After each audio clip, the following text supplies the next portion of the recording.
Hola, buenas tardes, soy Roberto con un nuevo vídeo. Este vídeo va a ser más bien de carácter teórico.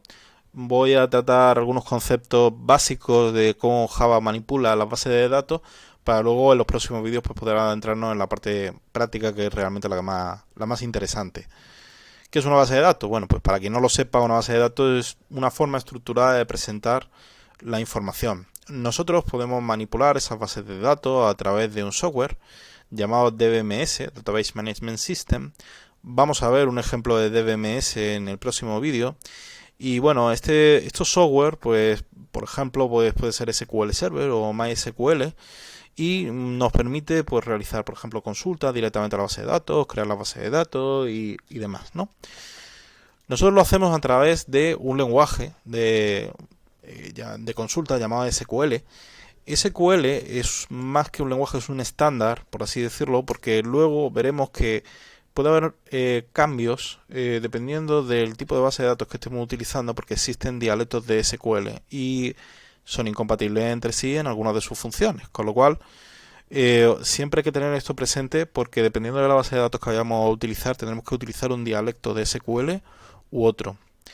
Por último, DAO es un patrón que nos permite concentrar las funciones de acceso y de manipulación de base de datos en una clase. Y esto ya lo estoy hablando desde la perspectiva del lenguaje de programación que vayamos a utilizar. Es decir, esto no es propiamente de la base de datos, sino desde nuestro programa crear una clase cuya función específica va a ser manipular la base de datos y va a ser como una especie de capa lógica que vamos a poner encima de la base de datos para también ofuscar los detalles de esa propia base de datos, ¿no? Es decir, tenemos pues a lo mejor que modificar la base de datos en varios puntos de nuestro programa, pues nosotros lo que vamos a hacer es una implementación de una clase cuya función va a ser tratar precisamente con esa base de datos. Y esa es también una de las primeras cosas que vamos a hacer. En el tema de la manipulación de bases de datos, concretamente con Java, lo primero que tenemos que ver es la llamada JDBC.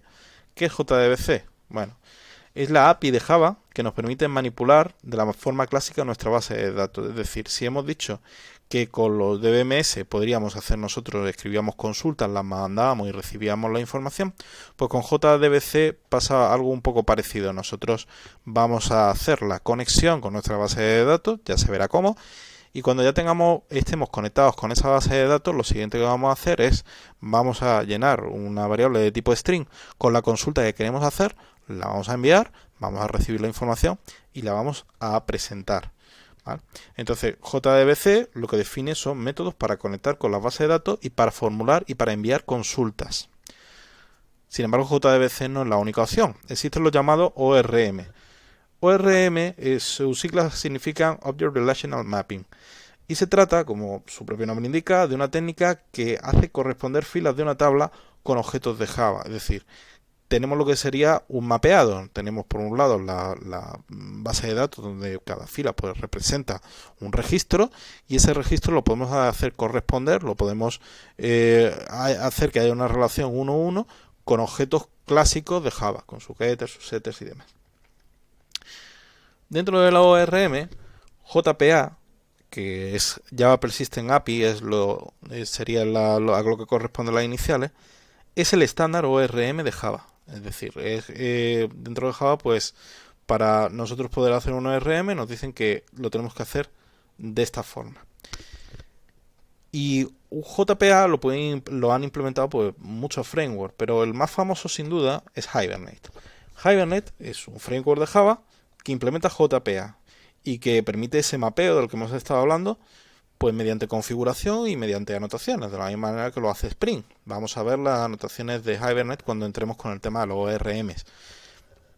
Y vamos a ver cómo nos facilita la vida respecto a tener que estar mandando nosotros nuestras consultas.